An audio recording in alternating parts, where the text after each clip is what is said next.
Good afternoon, everyone. Really looking forward to the conversation with a fantastic panel. Topic we have is India opportunity, empowering a billion dreams.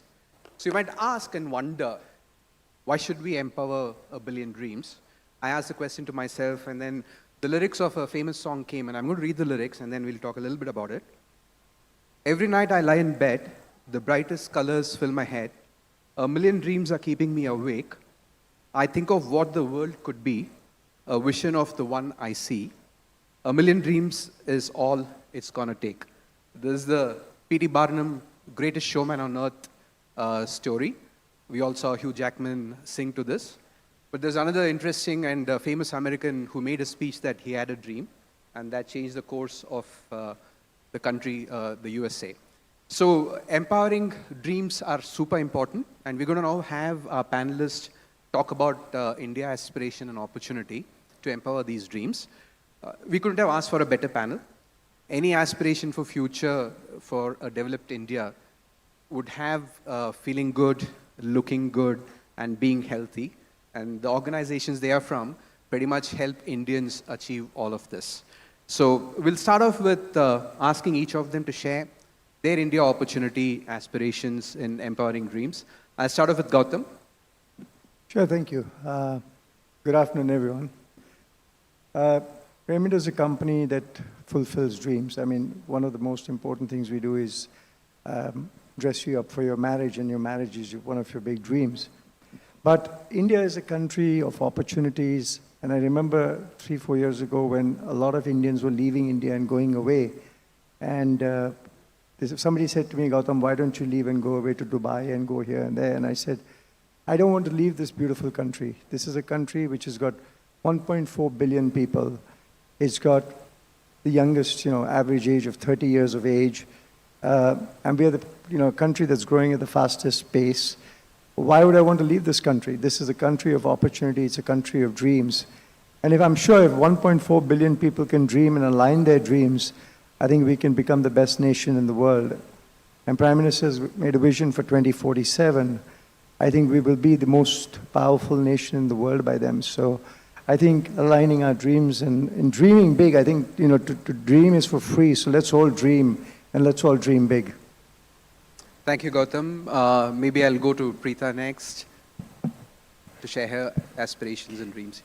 I prepared quite a bit before coming on stage. And then there was this minister's speech, which we all heard. A lot of the work is actually done. If we follow all those dreams, I think we would have empowered more than 1 billion people in our country. So thank you for asking me that. My role here is about keeping people healthy. And healthy means economic prosperity, and then, of course, the wellness of your bodies. And I think that's a responsibility we all have to do. And while doing that, we must be very cognizant of the fact that 2047 is actually a watershed moment for our country. And if all the plans go the way they are, I think all the dreams will come true, definitely. And having said that, the only thing which we have to do is the dreams are there, the plans are there, the infrastructure is created. But to achieve that, I think we have to think, we have to think skilling, we have to think innovation, we have to think about the environment. And I think these are the plans which everyone sitting in the room has to focus on, is that to make the dreams come true, there are multiple steps. How do each one of us contribute to the multiple steps? I come from a healthcare background, and all these years, for 41, 42 years, we were trying to see how do we intervene for illness. How do we, make people better when they come to us, and how do we build infrastructure for hospitals? We've kind of flipped now, and we have a clear mandate saying how do we keep people out of hospitals? How do we keep people healthy? Because that's a greater responsibility, and can we do that for the rest of the world? So I think that's the way we are moving. That's the opportunity to work towards keeping people healthy and become a back office for keeping people healthy for the rest of the world. So that's Great. my dream. Thank you. And keeping people well, wellness before health, fantastic transition. Rohit, your thoughts? Yeah, let me first start by saying how inspired I was with the Honorable Minister's painting the vision of the new India, but also where we've come from. I think it's breathtaking, the level of transformation, and we are all lucky and fortunate to be in this moment of history when the only transformational story in the world of this epic scale is India. And we can see the opportunity that lies ahead of us. You saw how over the last 10 years, the physical and the digital infrastructure, social infrastructure has improved dramatically. And what this has done is that it's opened up the minds and hearts of every Indian. And if you travel around, as I did, we as Hindustan Unilever sell to almost every household, sell to almost 9-10 million outlets in every part of the country. And our consumer lives in the heart of the country. And I was very fortunate to see that with the open up of the information, the lack of asymmetry, everybody has the same access to the information, the same dreams, the same aspirations, so they know what exactly is going on in a big city, what's going on in the world. So the aspiration, the dreams of every Indian has been absolutely unleashed. And the job we have to do as companies and as governments is to essentially ensure that we offer products, services that improves the quality of their lives, because they want to grow. And I was absolutely blown by a small group discussion I had in a panchayat on a rainy afternoon in a village with some young people, just to understand, who are these rural youth? And I'm telling you, I was fascinated by, these are people who have, one of them wanted to be an engineer, one of them wanted to be actually open a business for some sort of plates.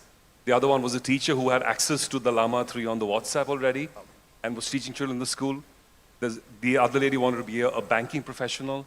So this is people who live in the village, who have the same dreams, same aspiration, to be an MBA, to be a professional cricketer. So the country has opened up this amazing aspiration, the desire to get a better quality of life. And we as players in this ecosystem need to now make that happen. And what's good for India is good for HUL. And the role we perform then is to how do we make sure the best of home care, personal care, foods, most healthy, most delightful products and experiences are at the arm's length, at an affordable price for every citizen of this country. Lovely. Technology democratizing even the dreams, right? Everyone's wanting to get the best of the worlds. Fantastic. We'll come to you, William. Your perspectives on the India opportunity and empowering dreams. So thank you, Kaushika. I have a sort of two personal stories to relate. They're not about the dreams of 1 billion people, but they're dreams of my dreams, actually. And when I was starting off in business, I had the incredibly good fortune of meeting and getting to know Dr. Preetha Reddy. And Dr. Preetha Reddy was an incredible inspiration to me in my life because he had come back from America and wanted to set up hospitals across the country to give people in India the best medical care possible. And in my conversations with him, he would always pick up my hand and put it on his heart and say, listen, if I can do it, you can do it. And I was running a very small business at that time, and it kind of gave me the ability to dream big. And he said to me something very important. He said, if you're going to dream big, you need to learn how to inspire people so that you can infect them with your dream. And I just thought I'd share that story with you. And I then went off to live in a village for a couple of years, and really my Hindi at that time was very poor, but whenever I'd need company, I would always meet these young guys who were working for HUL, and they were being sent to the most remote place to work and learn the trade. And they had been to the kind of schools I went to, and we had a lot in common, and I would chat with them and get to know them, and they were also big dreamers. And today, every single consumer company in India, I think every single consumer company has either an HUL person at the top on the number 2 position. So not only did they dream big for HUL, but they also, I think, seeded the whole industry. I go to small places and I say, oh, yeah, he said, no, I did my training at HUL and created this. So I think we're in the middle of a really exciting period where we are going from a kind of unbranded environment, a consumer environment, to a branded consumer environment. Now, this process first started with regular consumer goods. I remember when I lived in the village, soap was made locally and came in all shapes and sizes, and then brands started coming in, and brands mastered distribution. And The same process is happening across the industry. I mean, we're in the midst of 1 billion people moving from unbranded retail to branded retail, unbranded products to branded products, and there's a kind of consistency and a quality that comes with that, and it's an exciting period. It's a great time. Lovely. I mean, inspiring stories, and the Dr. P.C. Reddy inspiring you to be in India. Fantastic. Now, all of us have talked about the opportunity of India. We all aspire to India to be a developed country. Now, getting there, and Preetha, you already touched a little bit upon getting there, is important to do it in a very balanced, what we call as regenerative way. We need to take the communities along. We need to take the society along. And the last year was the first year when every day the temperatures recorded in the recorded history were higher than average, right? So it's very important for us to be responsible as well to the environment. So how are you and your organizations pursuing these aspirations while being regenerative, while contributing actively to the good of the society? We'll probably go in the reverse order, William. I'm going to ask you to share some anecdotes of taking the community along, environmental impact, whatever you would like to, in pursuing this aspiration. Thank you. It's a tough question because the West was there first and they got a chance to pollute the earth. Now they're saying to countries that are coming along that, look, we need to preserve the earth.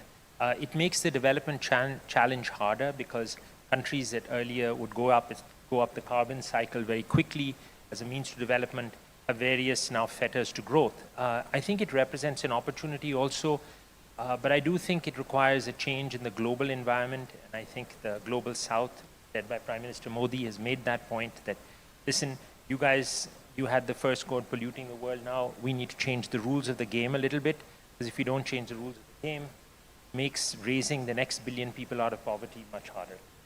Thank you. And maybe Rohit, some anecdotes from how you are pursuing the opportunity? Yeah, first I just want to paint the opportunity a little bit because, as you said, this is the time of India. We are 2,500 per capita, going to 20,000. So clearly every category in this country is going to grow dramatically.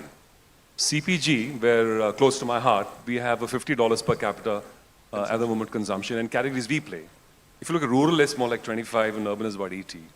And all neighboring countries in the range of 5 or 6 times, Thailand, Indonesia, so I'm not even going beyond. So there's going to be multiplier of opportunity in CPG, but also all industries. Because consumers want to go up from unbranded to branded to more value-added products and services, and we must make that available. So I think the first thing is that the opportunity is exciting, but it's got to be slightly differently operated. And which is where, we are in, all the work that we do has to have that aspect of, okay, are we doing something that's positive, creating a positive impact? And I just wanted, because he talked about HUL and villages, and it just struck me to give you an example. So when I joined as a trainee 36 years ago, I spent 2 months in ETA and lived in the village and did the social development, making, pakka roads and kharanjas and padanjas and wells, and worked with the government. This is 36 years ago in my own life. Very, very strong stint. Now that idea was from one of our other leaders who, the chairman at that time, about integrated rural development in ETA. Now we have, so many years later, transplanted that idea of integrated rural development to make sure the communities around our factories are also getting positively impacted in what is called Prabhat. It's a different name, same thing. Now we have 28 factories, 18 of them have Prabhat. We've touched 10 million people. A large portion of that in livelihood creation, because they need skills as well, also for things like sanitation and so on and so forth. So each factory has its own specific. So in our own way, where we make stuff, we want to make a positive impact to the communities around us. And we're going to keep scaling that because there's no end. There's a lot of work to be done. The second example I want to give you is about Shakti, which is our rural woman entrepreneur program. Started 20 years ago, went through various evolutions. And I've gone and met, in my stint, I've come back after 20 years, as it happens, coincidentally. The last 1 year, I met Shakti entrepreneurs in 2 or 3, 4 states. And what I see is absolutely transformational. We have 200,000 women who run HUL distribution ship in rural areas. They cover outlets around themselves. They've now become highly economically literate. They have built pakka homes. They have got all of these things that the minister was talking about. They are digitally fluent. They use our app to order. They're also change makers in their own society. So we use their leadership to, for instance, teach better nutrition to the people in the villages. So this is 200,000 strong, 80% GDP per capita. So top villages where we have this now deeply established. And we could take this platform to the next level. So it's these two examples that give me the confidence that the way it's done in India can be both good for the consumer, but also good for the society. Thank you. Very nice examples. Preetha, some anecdotes from your... So one of the things I wanted to say is that as an industry, 4% of carbon emissions actually comes from healthcare. And this is a figure which, has come up over the past 3 to 4 years because we sit on an international body, a group, trying to see how can we cut that. So that's a responsibility issue. We're meeting in Geneva next week. And I think healthcare should become responsible because you have to keep people well. We're doing that. The second thing is that we have taken 100,000 lives in a village where my father comes from, which is near Chittoor, Aragonda, and tried to see how can we impact them. So mental interventions for, happiness, women empowerment, because there's so much of talk about women, but we realize that once the women actually are skilled to take money home, they are treated, of course, much better, but they become a voice. So the level of alcoholism went down in the village. So, we have data which now the WHO has to prove it. So we've done multiple interventions, including nutrition, care for the aged, everything which you want to do, which you dream about, and skilling the youth for future. So this has become a playbook which, the McKinsey Health Institute has now made it a replicable model. So we're doing it in about 8 African countries, 3 in the villages of Rajasthan, 2 in UP. And I think if we can get this right, that would make a difference. And it's all about making a difference, just being a responsible Indian, I guess. I hope we get it right. We'll go to Gautam. So I'd like to share something different. I mean, you talked about what's the future, the growth, and I strongly come from a thought where we need to have inclusive growth. We got to take India with us. And a lot of India is poor, so I'll tell you 2 things that our group is doing, and I'm very passionate about it. The first is that the Indian cattle gives 4 liters of milk a day, and that's where the income comes for most of the farmers and below the poverty line. We do crossbreeding of Holstein Friesian cattle with the Indian cattle, and we go from village to village and do artificial insemination so that the next generation of cattle that's born is now delivering 20 liters of milk. And that's what's that's doing is that it's giving the farmer 5 times the amount of income in his hand. He's able to build a home, he's able to get his daughter married, he's able to go and buy a Lever's product, and that's the future of India. I'm proud to say that today we have delivered almost 3 million cattle, so we've changed 3 million lives. Wow. The second thing, which is again very close to my heart, and it's a very interesting story, 55 years ago, my aunt was involved in a car crash and she passed away. And we got 1 lakh rupees from insurance, and the family said that we're never going to use this money. And we put it into education. We had a factory and we put it into education, and we said we'll educate the guy on the loom. And so somebody who worked on the loom, we educate his child, and the next generation became a doctor, inventor. And today, I'm proud to say that we educate 25,000 children in our schools. We're the #1 educational institute in India, and I have made myself a personal promise that I will educate 100,000 children a day before we die. Wow. So Wow. that's something we're very proud of. So lovely examples of pursuing the India opportunity while simultaneously taking the society and the communities along. We have 3 minutes, so one last rapid fire response. What is one enabler that India needs to put in place, both to realize the opportunity that we outlined, as well as taking people along? Maybe Rohit, I'll start with you and go in a different order this time. So we saw that median age is 27, 20% of the working age population in the world is going to come from India. Great demographic opportunity, we all know that. The most important thing to be done right now is to improve the employability of our youth so they have the jobs through which they can have incomes that they can then create consumption and other associated value chains. So Skill India, skill building. William? You can. I would second skill building. Lovely. Gautam and then Preetha. So I have 2 points. One, believe in your country, and 2, dream. I think if 1.4 billion people can dream, we can do it. Lovely. And Preetha? It's definitely about the youth because they're tomorrow. Training, skilling, employability. But really, where have all the teachers gone? That seems to be a problem. So I think we need to figure that out. And as a country, if we can really empower the teachers, respect the teaching staff, give them the kind of economic, bandwidth or, prosperity, then I think teaching becomes attractive. And we're finding that a problem. So I would say that. So very well said. Dream big, skill up India, and take care of the teachers to skill up India. Fantastic thoughts. Since we are on the topic of dream, I just want to close this by recalling Sri APJ Abdul Kalam. He said on dream, dream is not something we see when we are asleep, but dream is something that keeps us awake till we achieve it. You saw all the aspirations and the way our leaders are taking aspirations as well as fulfilling the dreams. A big round of applause for their generosity of time and sharing of their ideas. Thank you so much.